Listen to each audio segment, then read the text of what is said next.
Hello po mga kababayan, kamusta po kayong lahat? And once again, welcome back to another episode of Simply Tokus Vlog. Ang pag-uusapan natin mga kababayan, ito namang sa West Philippine Sea. Kasi meron na namang another video na nag-surface aside from doon sa pillaging and pirating ng mga gagong Chekwan Chinese Coast Guard. No? Chekwan na, Chinese pa eh. Chekwan Coast Guard dyan sa ating West Philippine Sea. Meron pa palang isa. No, may video po dyan. At yung nagaganap na sa ating isang shoal o reef, no? Mukhang ito na naman tayo. Talagang mga salaula itong mga Chekwa.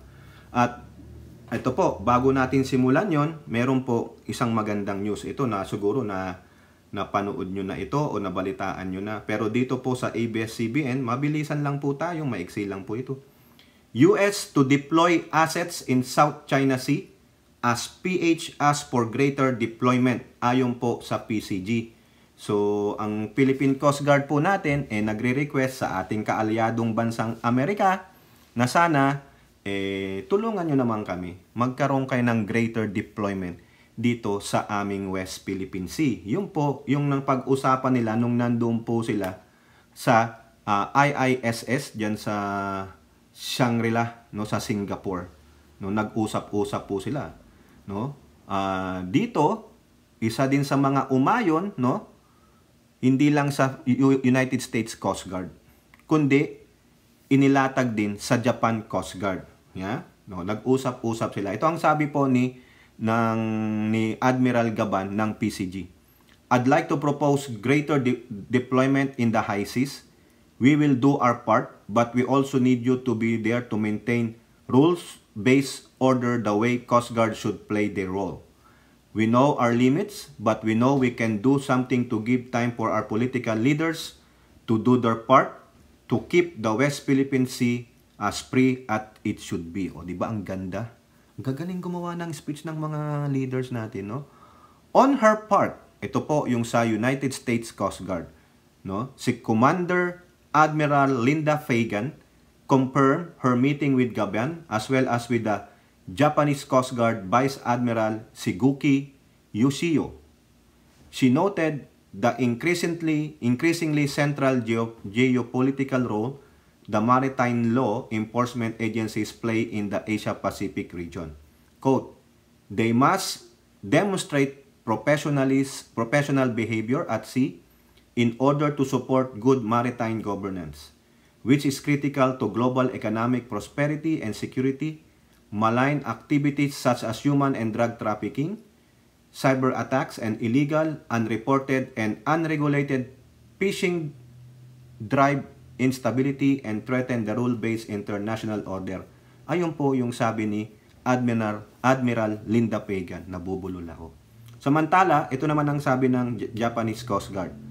They proposed the conduct of more personnel exchange to create a robust network of Coast Guard counterparts in pursuit of maritime law enforcement and rule of law. Ibig sabihin, etong United States Coast Guard papadala ng kanilang fleet ng Coast Guard dyan. Tutulong po sila. Yun lang po yan sa madaling salita. No? I think nagka-agreehan na to mga kababayan. Nabasa ko sa isang report eh. No? The PCG said it has agreed with the USCG and JCG to pursue capacity building initiative to strengthen people-to-people relationship, better synchronize doctrines on the ground, and develop trust with each other. O, ayan po. Now, no, ang gandang balita yan, ha? Sige, para po may deterrence tayo, no? O, okay? Ngayon, maipapanood po akong video sa inyo, no? Dito po, sa balita po ng, I think, PTV. Ha? China Coast Guard, hinarang ang medical evacuation sa sundalong may sakit mula BRP Sierra Madre. 4 minutes lang po. No? Mariing kinundina ng Philippine Coast Guard ang pagharang na matauhan ng China Coast Guard sa kanilang medical evacuation mission sa Ayungin Shoal. Sa Basilan Strait naman, binuntutan ng Philippine Navy ang mga namataang warship ng China. Yan ang ulat ni Patrick De Jesus.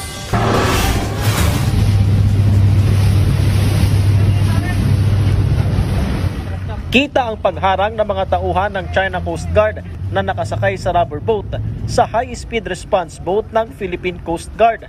Nangyari ito noong May 19 sa bisinidad ng Ayungin Shoal habang nagsasagawa ng medical evacuation para sa isang sundalong nagkasakit mula sa BRP Sierra Madre. We're going to medevac some personnel. We're going to medevac. We have a sick personnel on that boat. We have a sick personnel on that boat. We're going to medevac. Pinikutan tayo Kahit nagpaliwanag na ang PCG, hindi tumigil sa pangaharas ang China Coast Guard, kung saan mas marami pang rubber boat nila ang sumama sa pagharang, maging ang kanilang mga barko. Isa pang speedboat ng CCG ang humarurot malapit sa response boat ng PCG at nagdelikadong maniobra. Nang magdikit na ang rib ng Philippine Navy at response boat ng PCG, hindi pa rin sila tinantanan ng China Coast Guard. Binangga ng rubber boat nila ang PCG at Navy at pumagitna habang may lumilipat pang tauhan. Mariin itong kinondena ng Philippine Coast Guard. Kung tinitingnan mo nga, muntik pang mahulog yung nagtatransfer. No? So this is a deliberate action on the part of the Chinese Coast Guard.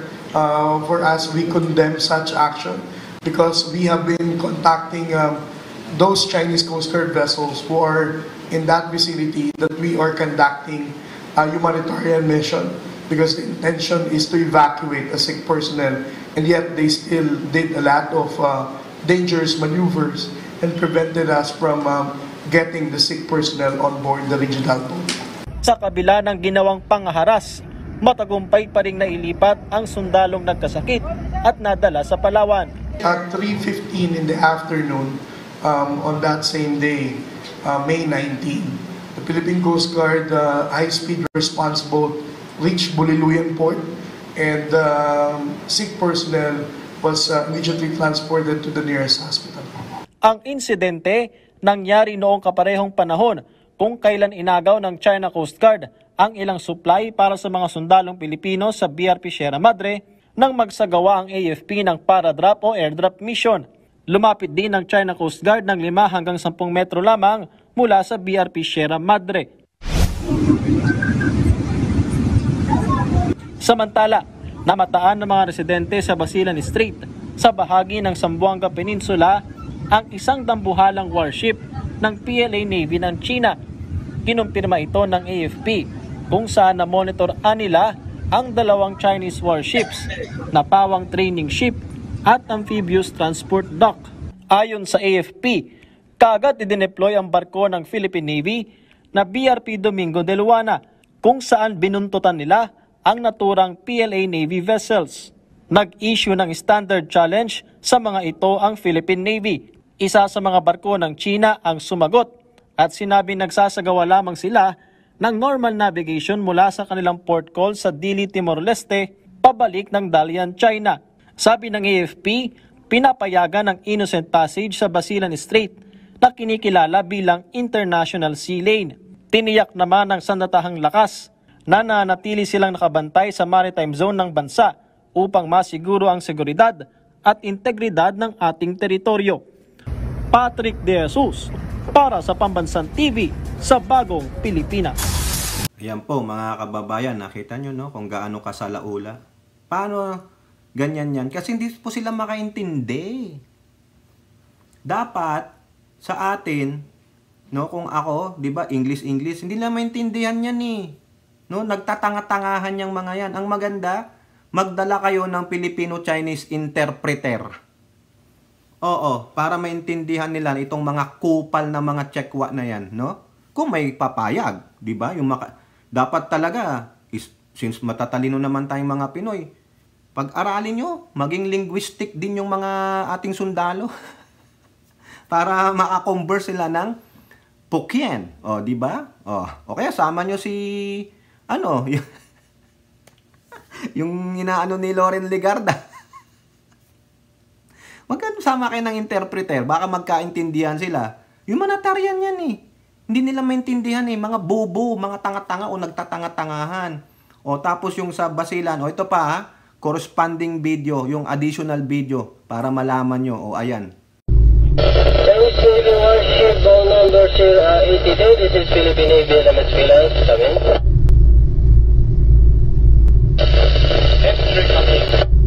Roger, Aquarius are your last port, and your next port of call, over.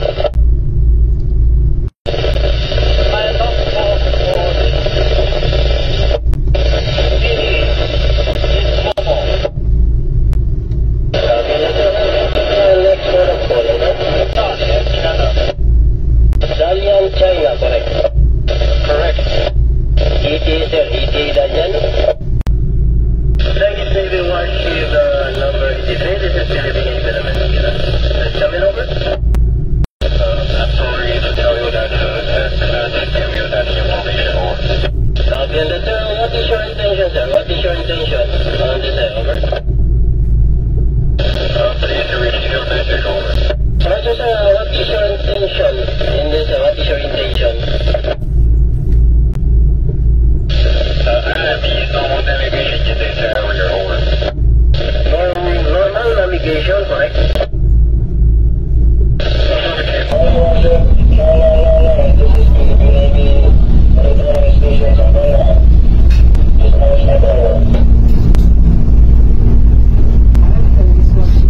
Chinese warship na naman.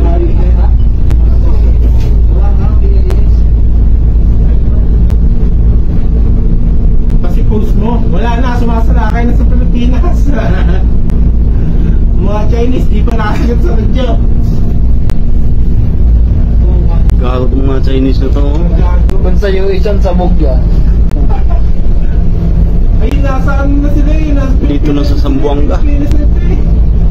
Ay, puta na yan. Nandito ba naman eh. Magdadaro sa mga hardware. Daw, kung matatabang kayo, pumasyal kayo sa Basilan.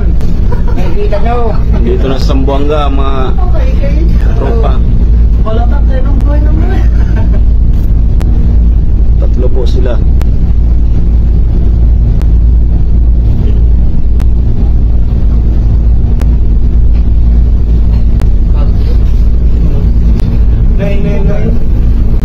O di ba? O nakita nyo yung sabi ng mga kapwa natin Pilipino, pinagmumura sila tapos sabi, pati ba naman dito? May paliwanag naman daw ang ating AFP. Ano daw yun? Innocent passage. Maniwala ako kung innocent passage yan. Dudang hinala na po ako, mga kababayan.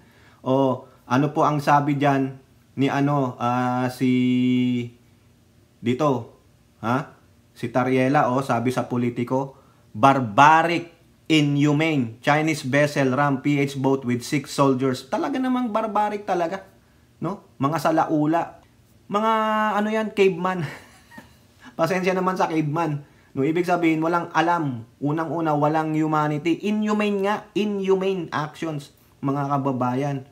O itong ating huling video, sabi ko sa inyo, maiksi lang naman ito, ay tungkol po dito sa corals na naman, dyan sa Skoda, patay na po. Patay na corals na naman. Ang dami pong sinisira na coral reefs, bahura, itong mga Chinese fishermen at maritime militia vessels sila. Tanungin nyo pa po yung mga taga Palawan, particularly si Ilora. Sila po nakakita niyan.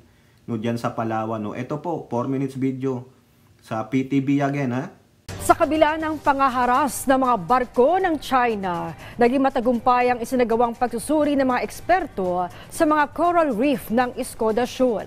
Nadiskubre rin ang nakakaalarmang pagdami ng mga patay na corals sa lugar. Yan ang ulat ni Rod Lagusad. Ecological disaster sa Skoda Shoal. Itong nakita sa resulta ng isinagawang 2 araw na survey ng mga eksperto mula sa University of the Philippines sa lugar. Ayon sa kanila, malawakan na bleaching ang kanilang naobserbahan sa coral reef dito.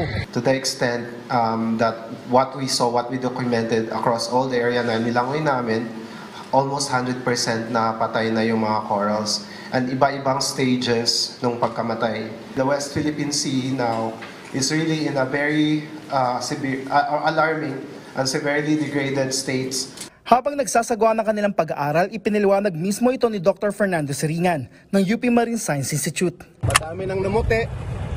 Madaming makulay, pero yung kulay na yon hindi yung natural color nila. Yun bali yung nagfo-flores na sila, and in a few days, pwede na silang mamuti din. Pero bago pa masuri ang lugar, naging pahirapan muna sa grupo dahil sa Chinese vessels sa lugar. Mula sa BRP Teresa Magbanwa, June 4, sakay ng Rigid Hull Inflatable Float o RIB, kasama mga tauhan ng PCG at media, sinimulan na nila ang kanilang aktibidad. Kasunod nito, nagbaba na rin ng China ng kanilang RIB para sundan ang aming grupo. Dito na nagsimula ang pakikipagpatintero namin sa CCG para magawa ng mga scientists ang kanilang layon na makapag-dive para masuri ang kasalukuyang kalagayan ng coral sa lugar. Ang RIB kung saan kami nakasakay ang nagsilbing pangharang sa CCG. Makailang ulit rin nagpalitan ng magkabilang panig ng mensahe.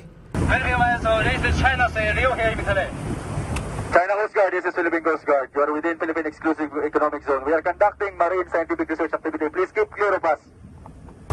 This is China Sea, China Sea. You are within Philippine Exclusive Economic Zone. Nandito tayo ngayon sa bahagi ng Escoda Shoal at sa kasalukuyan ay nagsasagawa ng marine science research activity ang ilang eksperto mula sa University of the Philippines. At kung makikita nyo dito ay kasalukuyang nagdadive ang ilang eksperto mula sa UPMSI at nakita nyo namin nakabantay na rigid hull inflatable boat mula sa China Coast Guard. Noong una, isa lang yan, ngayon ay dalawa na at itong mga personnel mula sa Philippine Coast Guard ay patuloy na pinipigilan ng kanilang pag-interfere sa ginagawa nating aktibidad. Kasunod pa rin ng ulat na may pag-dump dito ng mga crushed corals. Kung saan may mga pagkakataon pang nagkakabanggaan dahil hindi tumitigil ang CCG tulad nito. Matapos nito, habang pabalik sa BRP Teresa Magbanwa, tila ipinakita ng China ang kanilang lakas. Tulad ng helicopter ng People Liberation Army Navy na hindi tumitigil at ilang beses dumaan sa ibabaw ng aming grupo. Bukod dito, namataan din ang dalawang hovercraft ng China. Ayon sa PCG, ito ang unang beses na nakita ito sa West Philippine Sea na ayon sa China ay parte ng kanilang amphibious drill. Para sa akin, this just an action for China to intimidate ang ating mga marine scientists para tigilan nila yung ginagawa nilang survey dito sa Escoda Shoal. Sa ikalawang araw ng aktibidad ng mga scientists, maaga pa lang ay umiikot na ang CCG vessel na ito. We saw some parang sampling pits. May mga kinuhang sample to look at the materials, not of the corals, but of the dead ones. Base sa kanilang assessment ay may plano ang China sa lugar. Sa kabila ng hamon ng pag-angkin ng China sa bahagi ng ating teritoryo, hindi nagpapatinag ang bansa sa pagbabantay. Patuloy na ipinaglalaban ang karapatan ng Pilipinas. Mula dito sa West Philippine Sea, Rod Lagusad para sa Pambansang TV sa Bagong Pilipinas. O yan po mga kababayan, nakakagigil na talaga tong mga Chekwa na ito. Grabe ang panghaharas, ang pananakop, no? Talagang ano po, tumitindi, no? Nagpiplex pa sila ng muscles nila. Sige, tuloy lang, no? So ano bang bar ang ano diyan? Sandbar 1 and Sandbar 3 ang pinuntahan po nila. 100% patay na ang mga corals. Ibig sabihin, nakita nyo naman doon sa huling-huling sinabi ng reporter, may balak na namang gawin ang China dyan. Malamang, tatayuan nila ng military base nila yan. Kaya dapat, agapan na natin, Presidente, agapan na. Coast Guard, ha? Bantayan nyo po, wag na. Alalahanin nyo, sabi ng Pangulo, walang square inch, Filipinos do not yield. We will not yield. Sabi ng Pangulo. Ano pa? Sama na natin to. Sa Okta Survey, ha? Latest po to, GMA News Online Report. 91% of Pinoys distrust. Hindi na pinagkakatiwalaan ang mga Chekwa, ang China. Sino yung 9%? Malamang, alam nyo na kung sino. Probably, 5% pumapagitna. Yung 4%, alam nyo na kung sino. Yung mga gago. Diba? Ha? Basta, yan na lang report natin. 91%. Ha? Base sa survey ng Okta. Distrust. Hindi na pinagkakatiwalaan ang China. With the survey used face-to-face interviews of 1,200 respondents nationwide with the plus minus 3% margin of error at a 95% confidence level and a ±6 subnational margin of errors for Metro Manila, Balance Luzon, Visayas, and Mindanao at a 95% confidence level. O ayan, in totality, 91% of Pinoys distrust China. Yan. So, mga naniniwala na lang, alam nyo na kung sino. O, yan po yung update natin sa inyo sa West Philippine Sea, no? Kung meron pa po, yung mga i-update sa atin nila Ilora na pwede pong isopubliko, ipapamahagin din natin sa inyo. Okay? Kayo po, ano po inyong masasabi? Comment down below. And don't forget to like and share. Hope to see you on the next videos. Bye-bye. God bless.